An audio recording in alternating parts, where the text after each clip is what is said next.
Hello and good morning everyone.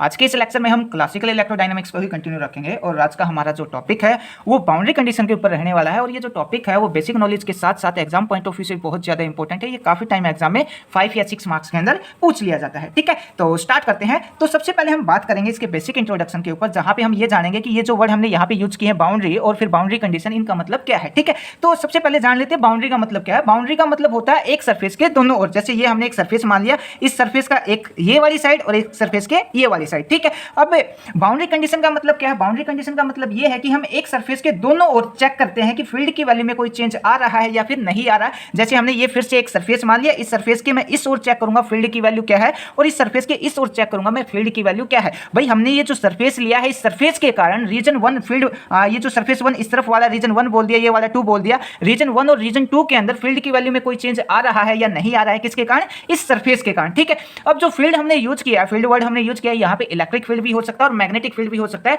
अपने को पता ये करना है कि ये जो सरफेस है, इस सरफेस में इस तरफ इलेक्ट्रिक फील्ड की वैल्यू क्या है और इस तरफ इलेक्ट्रिक फील्ड की वैल्यू क्या है। ठीक है, और ये जो सरफेस लिया है उस सरफेस के कारण इलेक्ट्रिक फील्ड की वैल्यू में या फिर मैग्नेटिक फील्ड की वैल्यू में कोई चेंज आ रहा है या फिर नहीं आ रहा है। ठीक है, तो ये वर्ड ये मतलब होता है बाउंड्री और बाउंड्री कंडीशन का।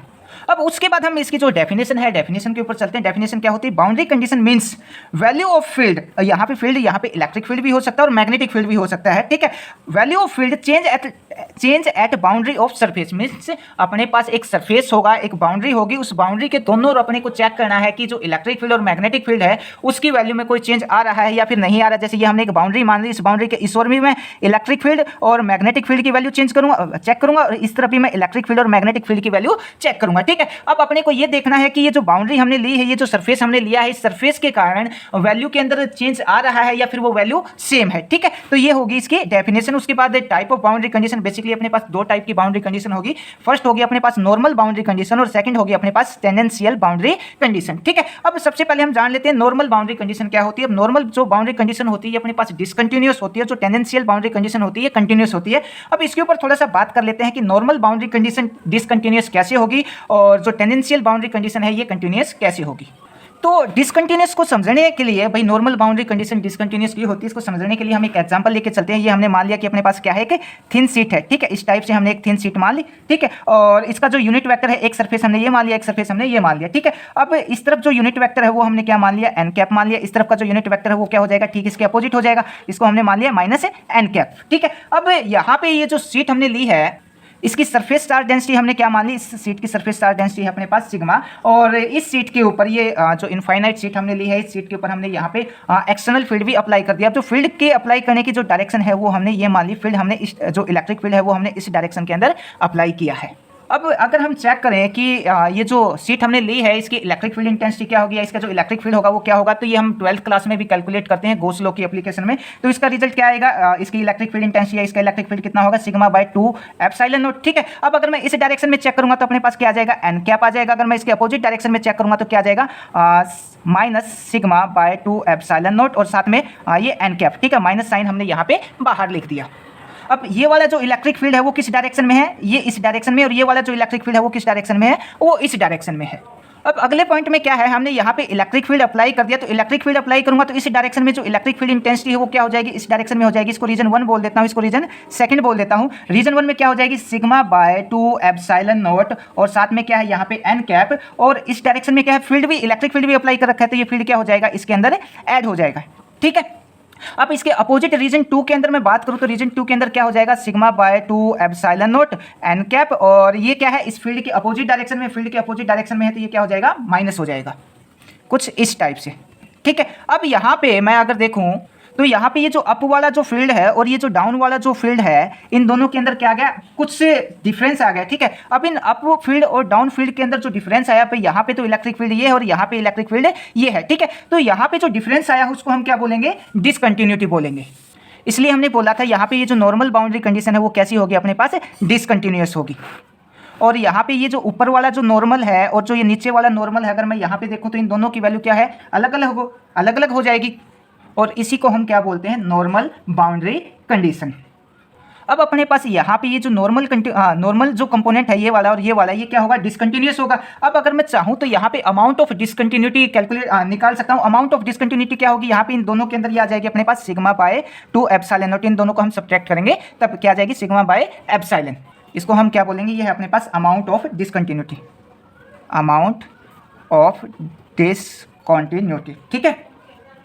अब अगर हम चाहें तो इसको एक एग्जांपल से भी समझ लेते हैं। मान लिया अपने पास ये दो कोई पर्सन है, एक ये पर्सन है और एक ये पर्सन है, ठीक है। इसको हमने बोल दिया ए, इसको हमने बोल दिया बी, ठीक है। हमने बोल दिया कि स्टार्टिंग में इनिशियली जो ए और बी है इन दोनों के पास क्या है, 20 एप्पल है। इसके पास भी 20 एप्पल है और इसके पास भी 20 एप्पल है। अब मैंने यहाँ पे क्या किया, ये जो अपने पास दोनों के पास 20 मैंने बी से कितने एप्पल लेके, मैंने 4 एप्पल लेके और बी से किसको दे दिए, ए को दे दिए। तो इसके पास कितने एप्पल हो जाएंगे टोटल, इसके पास 24 एप्पल हो जाएंगे, इसके पास कितने एप्पल हो जाएंगे, 16 एप्पल हो जाएंगे। अब इन दोनों में कितना डिफरेंस है, इन दोनों में 8 का डिफरेंस, 8 का डिफरेंस आएगा। अब ये जो 8 आया है ये क्या है, यहाँ पे अमाउंट ऑफ डिसकंटिन्यूटी है।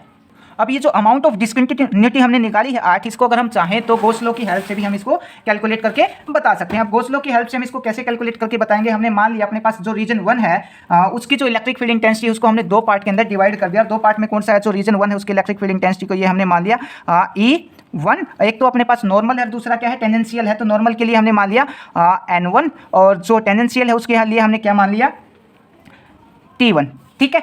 और जो सेकंड है उसके लिए हमने क्या मान लिया, उसके लिए हमने मान लिया EN2 और टेंजेंशियल में क्या आ जाएगा, ET2। ये अपने पास जो आया है ये क्या है अपने पास, ये रीजन 1 की टोटल इलेक्ट्रिक फील्ड इंटेंसिटी है। ये नॉर्मल पे है और ये टेंजेंशियल पे है। नॉर्मल और टेंजेंशियल को जोड़ दूंगा तो रीजन 1 की टोटल जो इलेक्ट्रिक फील्ड इंटेंसिटी है वो निकल जाएगी। और ये जो है वो रीजन सेकंड की इलेक्ट्रिक फील्ड इंटेंसिटी है, नॉर्मल वाली और ये टेंजेंशियल, दोनों को ऐड कर दूंगा तो रीजन सेकंड की इलेक्ट्रिक फील्ड इंटेंसिटी निकल जाएगी। अब अपने पास गॉस लॉ क्या होता है, गॉस लॉ होता है integration of close surface E dot D S equal to Q by epsilon naught, ठीक है।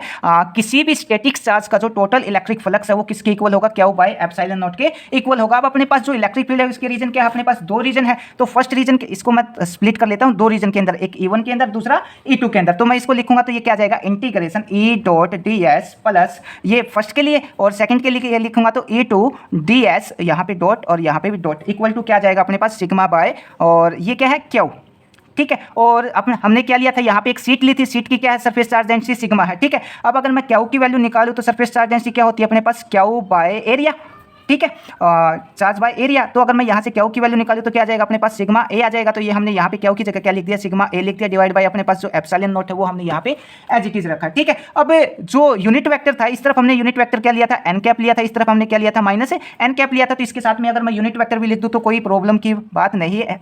ये हमने लिया E1 और साथ में एन कैप ds और इंटीग्रेशन का साइन प्लस E2 और ये हमने एन कैप, ये माइनस में था तो ये माइनस में लिख दिया, साथ में ds इंटीग्रेशन का sign equal to sigma A by epsilon not.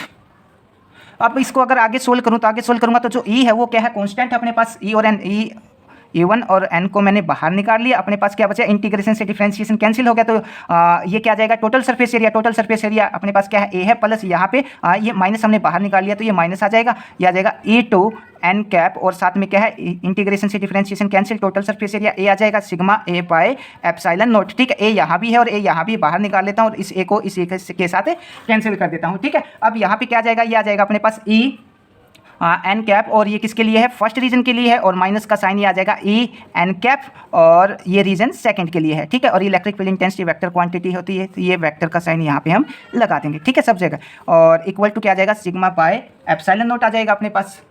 और इसको हम कैसे लिख सकते हैं, इसको हम लिख सकते हैं EN1 माइनस EN2 और इक्वल टू क्या आ जाएगा, सिग्मा बाय एप्सिलॉन नॉट हमने यहाँ पे निकाल लिया। ये क्या है अपने पास, अमाउंट ऑफ डिसकंटिन्यूटी, या फिर मैं इसको बोल सकता हूँ नॉर्मल बाउंड्री कंडीशन जो कैसी होगी, डिसकंटिन्यूअस होगी।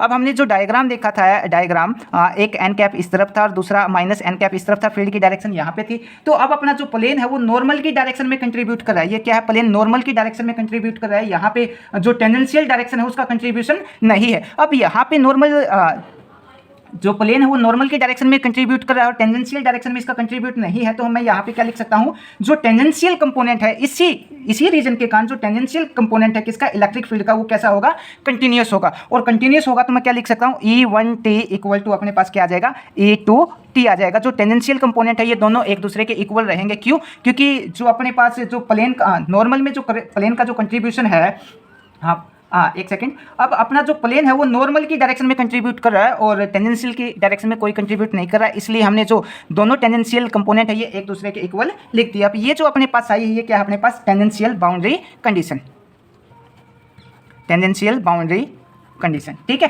अब अगर मैं यहाँ पे इसको थोड़ा सा मॉडिफाई करना चाहूँ, जो हमने नॉर्मल बाउंड्री कंडीशन निकाली है, तो अगर मैं चाहूँ तो ई की जगह मैं क्या लिख सकता हूँ, ई की जगह हम लिख सकते हैं A equal to minus gradient of phi.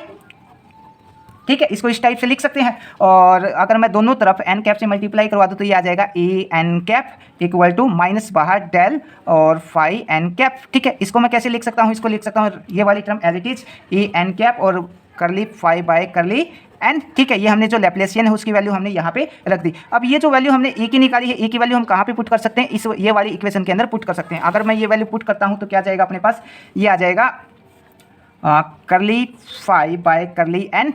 ये रीजन फर्स्ट के लिए था तो हमने यहाँ पे फर्स्ट लिख दिया माइनस करली फाई बाय करली एन, और ये किसके लिए, रीजन सेकंड के लिए है तो ये हमने 2 लिख दिया, और इक्वल टू अपने पास ये जो सिग्मा बाय एप्सिलॉन है ये अपने पास एज इट इज रहेगा। ठीक है, तो ये हमने क्या निकाल ली, यहाँ पे बाउंड्री कंडीशन निकाल ली। ठीक है, अब अगर आपको इसमें से कोई बात समझ ना आई हो तो आप मैसेज करके या कमेंट करके पूछ सकते हैं। Thank you.